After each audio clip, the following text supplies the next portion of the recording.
ආයුබෝවන් පොසුතුරු විසිතුරු විශේෂාංගය තුළින් අද අපි කතා කරන්නේ ඔබ මේ දකින ඖෂධීය ගුණයෙන් යුතු නාවා ශාකය ගැන.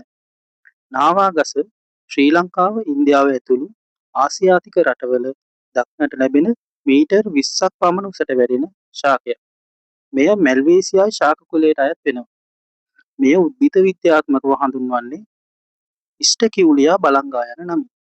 මේ නාවා ශාකයේ හටගන්නා ගෙඩි තෙලඹු ගෙඩි වලට සමාන නිසා සමහරු මේ ශාකය තෙලඹු ශාකය කියලා වැරදි විදිහට හඳුනා ගන්න අවස්ථා තියෙනවා.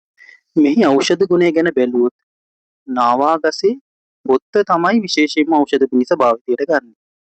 කැඩුම් බිඳුම් වෙදකමේදී අස්ථි කැඩීම් බිඳීම් අවසන් දිවීම් අවස්ථා සඳහා ඖෂධ සැකසීමටත් පත්තු බැඳීමටත් මේ ශාකයේ පොතු භාවිතයට ගන්නවා.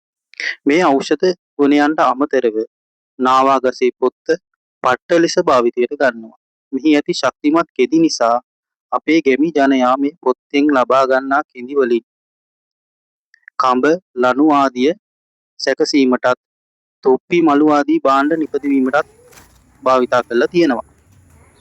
ගවයන් යොදාගෙන කුඹුරු වැඩ කරන කාලයේ ගවයන්ගේ නාස්රණු ලෙස නාවා කෙඳි වලින් සකස් කරන ලද ලනු තමයි භාවිතයට අරගෙන තියෙන්නේ. ඒ වගේම නාවා ගසේ හැදෙන ගෙඩිය ඇට ඉවත් කරලා පහන් පත්තු කිරීමටත් යොදාගෙන තියෙනවා. ඖෂධයක් වගේම දේශීය කර්මාන්තයන්ටත් ප්‍රයෝජනයක් වන මේ ශාකය පිළිබඳව යම් දැනුවත් වීමක් වුණා කියලා හිතනවා.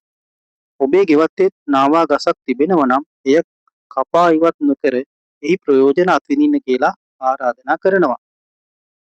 තවත් මෙවැනිම ශාකයක තොරතුරු සමග නැවත හමු වෙමු. ඔබට සුබ දවසක්.